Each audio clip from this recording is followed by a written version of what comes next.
All right, what's going on, everybody? Sorry for not being around last weekend. I was doing some traveling for my wife's birthday, so got to go see some friends and family, and wasn't able to record a picks video, but nonetheless was still able to get the spreadsheets out for everybody on Twitter. So hopefully those were helpful. Hopefully you guys were able to have a good weekend last weekend and changing gears, and now we are at Phoenix. Saw the Xfinity race earlier today. Hopefully, you guys had a good slate there. But we're talking the Cup Series. We're talking the Cup Series at Phoenix. So let's go ahead and dive right into it. So we're going to Phoenix. So Phoenix is categorized as a short track. We got 312 laps, which is significantly more than we're used to seeing at some of these intermediate tracks or even road courses or some of the super speedways. Another thing to keep in mind as well is we have a new low downforce package that we are running for the first time this weekend as well. So because of that, NASCAR came out and said, hey, we're going to give you guys a little bit of a longer practice session. So we actually got a 50-minute practice session that we can lean on, we can dive into. There's a lot of really good data points in there that hopefully will lean themselves to figuring out who is going to run fast on Sunday.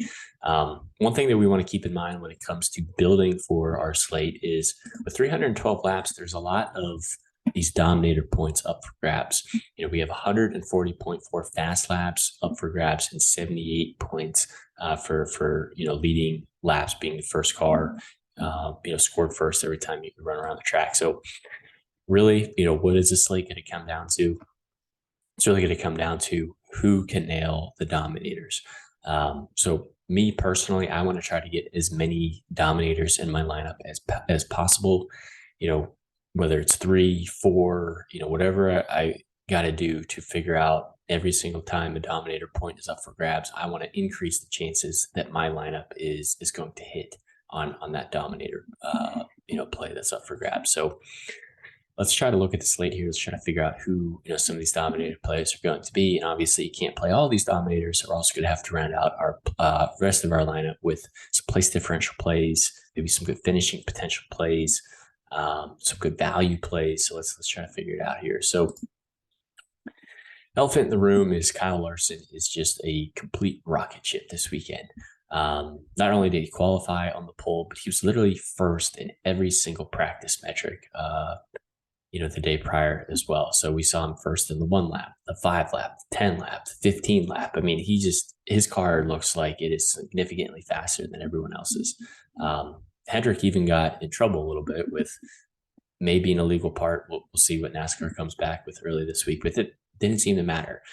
He still came out with qualifying with a different part that he practiced on and still put the car on the pole. So he's the most expensive. He's going to be stupidly high owned, but for good reason. It's hard to ignore the data points, and it's hard to justify not playing Kyle Larson in your lineup. So the only thing I would say is if you're building multiple lines just to get some leverage, it might be nice to have a lineup or two that doesn't have Larson in it, just for whatever reason. If he busts or has a penalty or has a bad day, that's a good way to get some leverage on the field if you're trying to be super aggressive. But if you're building one lineup or even 3 or 5 lineups, a bulk of those lineups should have Kyle Larson in it. Now, since everyone is jamming in Larson, I think Logano is going to be a driver that gets completely overlooked, and because of his price and his starting position. So Larson, best chance to go out there and dominate the race. He starts first, clean air. He has, basically the runway in front of him. It's couldn't be easier for him. Logano, on the other hand, he starts a little bit more mid-pack. The chances of him getting out front and leading this race are not nearly as likely. But we've seen that Logano has historically run really well at Phoenix. He's been really good at these short flat tracks. Maybe he takes over later in this race, maybe in stage 2, maybe in stage 3. I think he's a driver that's going to get overlooked. So, and he's really hard to get into lineups as well. So I might bump him down, maybe to medium. We'll post this on Twitter. It's at Fast Cars. I found this just kind of the initial pass through, but love Larson. I think Logano, I think you can make a case for him. Kyle Busch, man, Kyle Busch was someone I was really high coming into this weekend on. After seeing practice, after seeing qualifying, after looking at the data points, seeing his price tag, some of the other drivers you can get, if you don't play Kyle Busch, it's just I'm not as high on Kyle Busch as I was, but I think he's going to get overlooked too. I think he might be a lower owned play that if people might just be looking too heavily on the data and ignoring, who the driver is, especially in a low downforce package where the driver, has a little bit more of a factor, in how these teams are running. And Kyle Busch is one of the best in the business. So I wouldn't be surprised any means to see him just come out and kind of surprise, the field. But looking at the data points, I feel a little bit more confident about some of these other drivers out here. One of those drivers I do feel confident about is going to be another Penske driver, Ryan Blaney. Now, Logano did win the championship last year, at Phoenix. So he won this race last year. Last time these cars were on this track, Logano won. Now, granted, it was a different rules package, but that's encouraging. Well, who was right behind Logano and who arguably probably could have passed him if he was in the Final Four? That would have been Ryan Blaney. Blaney looked really good in practice, was second to Larson in the single lap, and the 10-lap average gives you some place differential upside, the ability to pick up fast laps. He's a little bit cheaper than some of these other drivers. I like Ryan Blaney a lot. Blaney's going to be someone I want to be aggressive on. I want to try to be over the field on my Blaney ownership. The driver I'm trying to be under the field on is going to be Ross Chastain.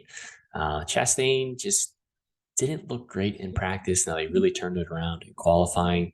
Chastain finished second to Logano at Phoenix last year, almost won the championship, which would have been pretty cool to see. But I just feel more confident in other drivers around him. I'd much rather pay down for William Byron and or Denny Hamlin. I just think their ability, the speed that they have, the practice times, the chances of them getting Dominator points are going to be much greater than Chastain's. So I really like Byron. Byron, did win last week. It was kind of an interesting with that late race caution, but Byron and Larson were the two best cars. I mean, Byron was probably the best car. Clean Air was king last weekend. So fresh off a dominating performance, he's looking to keep that momentum rolling. Had really good practice times. Hendrick as a whole looked really good. I wouldn't be surprised at all. Like if Larson's out there leading laps, well, maybe Byron could be in second, picking up fast laps, and then we're still earning all those Dominator points in my line. So I'm not afraid to play multiple drivers starting inside the top 10, even multiple drivers starting, inside the top 5.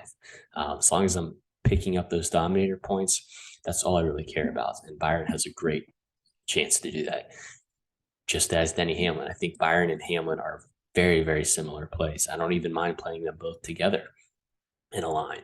I think Hamlin's a great, interesting pivot option off of Larson. So if you aren't playing Larson in your line, I would highly recommend having either Byron or Hamlin in your line. And again, I like combinations where you're getting 2 of these 3 drivers, or maybe even all 3 of them in a line. Again, it's just all about trying to nail those Dominator points. And these drivers showed great times on practice. They backed it up with qualifying. They have clean air. They're skilled drivers. We've seen them do it before. I wouldn't be surprised by any means. So I feel more confident, with a Larson, Byron, or Hamlin in my line than I will with probably a Logano or a Truex or really anyone else. Like I think those are the 3 drivers I feel the most confident in complete laps. And obviously, they start toward the front of the field and they have the best chance to do that. Reddick's interesting. I don't really know what to do with Reddick. On the long run, his car looked really good. Short run, it didn't look good, but then maybe they made some adjustments to it. They qualified a lot better. Reddick historically hasn't run well at Phoenix in the past. So I'm a little hesitant on what to do with Reddick. I'll probably sprinkle, some ownership with him if I'm building multiple lines.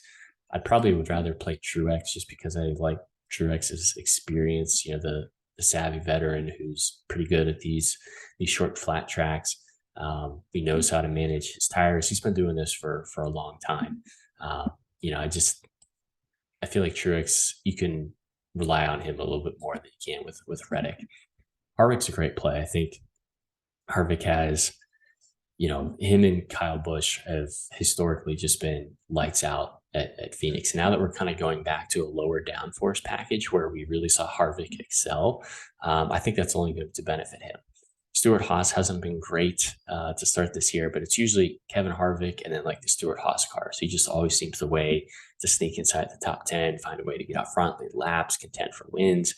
This was a great opportunity for him. And he's at $9,000. He's really easy to pair with Larson. He's really easy to pair with Byron and Hamlin. You could fit 3 of those drivers into a line very easily. Really like Harvick. Christopher Bell, more of a GPP option, but $8,800 for Christopher Bell and a JGR Toyota starting fifth. I mean, that's underpriced in my opinion. Obviously, they didn't know where he was going to qualify, but you never know. I mean, I wouldn't be surprised by any means to see Christopher Bell get out there, lead some laps. Probably a lower owned tournament play. Probably not my favorite play if you're just building one lines or maybe even three lines. But if you're playing a 20 max or definitely 150 max, make sure you get some Christopher Bell ownership in there. Really like Alex Bowman. Again, super high on all the Hendrick cars, pretty much everyone except for Barry, just because he doesn't really have too much experience in these cars.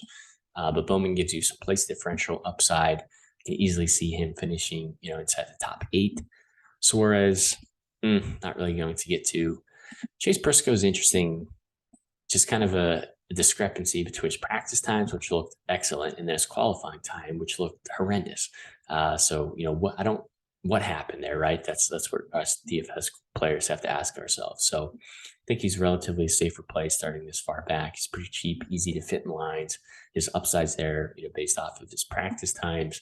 But I don't mind, maybe fading Briscoe. I think Briscoe's going to carry a lot of ownership. And I like, some of the builds you can get to with maybe paying down for another play and then paying up to hopefully try to get another, potential dominator in your lineup, whether that's through fast laps or laps led.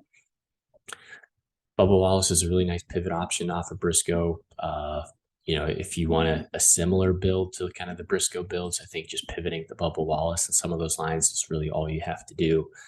Cool to see Josh Berry qualify a little bit better this week, but not really going to get there from a DFS perspective. I thought Keselowski would be a driver to watch this weekend just because we're kind of going back to the low downforce package. We know how good Keselowski was in the Penske cars at the low downforce packages. So now that it's RFK, qualifies fourth. So cool to see from a fan perspective, but from a DFS perspective, not going to get it done there. It just starts too close to the front. Same with Eric Jones. It's hard to see him moving forward from a starting spot. Austin Dillon, this team's just been off all weekend. You can't really fake speed.